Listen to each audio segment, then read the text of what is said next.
Ohio State has no impressive wins, yet the media loves them so much. Why is that? Jaron, this is going to get pretty nasty. This is not directed towards you. You asked a question. It's fair enough, but I'm going to answer your question. But just understand, some of the anger that is going to come from deep down inside me is being aimed at a general idea, not a specific person, okay? I really hope you listen to me, Jaron, because what I'm about to say is kind of mean. Some of you people are idiots. Okay, some of you people have no clue what you're looking at year to year. It's like you get amnesia every single, what you would call off season, because you clearly are a casual. Not you, Jaron, for the fourth time, not you. Who have they played season is one of the worst times of the year. Because who have they played season is that time of year where it does not matter if you've got 11 literal racehorses on the field. If those racehorses haven't played anything ranked in the top 10, they haven't played anyone, therefore they're not legitimate racehorses, and how dare you speak highly of them? I got a serious question. I know I call people idiots. Okay, you're not idiots. You're saying something idiotic. Smart people say dumb things sometimes. The dumb people do not say smart things. Smart people can't say dumb things. What do you want me to say about Ohio State? I mean, if this was your show, you've got a platform, the mic's in front of you, and it's up to you to accurately describe Ohio State football at this point. Not week 1. It's week 8, guys. Okay, we can't sit around for the entire season in an opinion-based format until we state our opinion. So what would you have me say about Ohio State? To be clear, my opinion is they're a national championship contender. I think they're one of the best teams in the country. I have them power rated number 1 right now, and I think they'd be favored against any team on a neutral field tomorrow. I think they'd be favored by about 2 against Georgia and about 3 or 4 against Alabama. That is not a wild opinion at all, and that's the way odds making works. Otherwise, Vegas would never be able to make lines on week 1 games because no one's played anyone. So remember, I power rate teams. So that's the way I look at it. It's okay to make reasonable assumptions. With Ohio State, no, they haven't played a top 10 team. It's okay to reasonably assume that even though they haven't, I think this is a pretty good team. And if you ask me why, here are my reasons.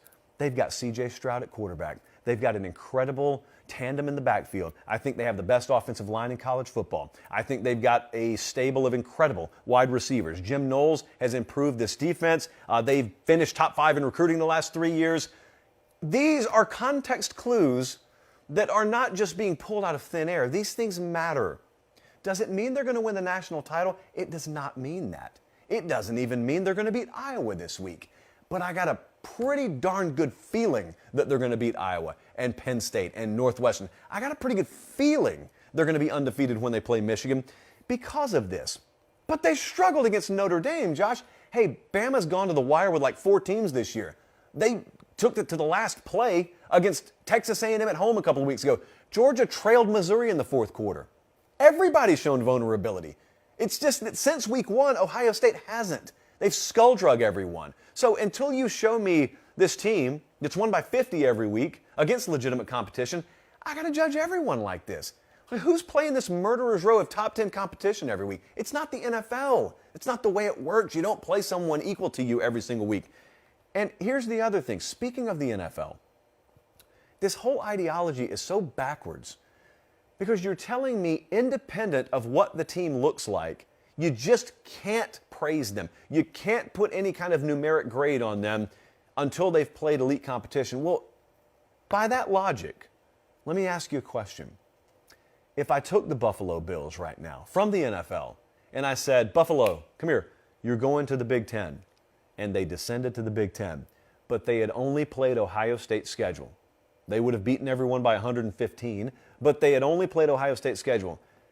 There are people in this world, casuals amongst us, who would look at Buffalo and say, they haven't played anyone. Who have they played, though? Arnold Schwarzenegger in his prime walks into the room, and these people say, yeah, but he hasn't arm wrestled anyone. How do I know that he's strong? You go to the nicest steakhouse in New York City, and they drop a $350 12-ounce filet in front of you. I haven't tasted it, though. How do I know it's any good? You just know sometimes. Or you have a pretty good idea that if this guy's biceps are 24 inches, he's strong.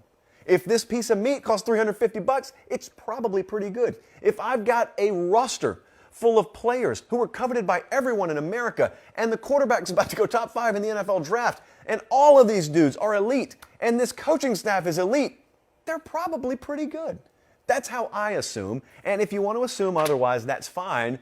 Back it up with your money, though. Like, everybody can use their mouth. If you really believe that team's vastly overrated or doesn't deserve to be up there, go bet Iowa money line. Go bet Penn State money line, or put a futures wager on whoever you think's going to end up beating them. That's available in the market right now.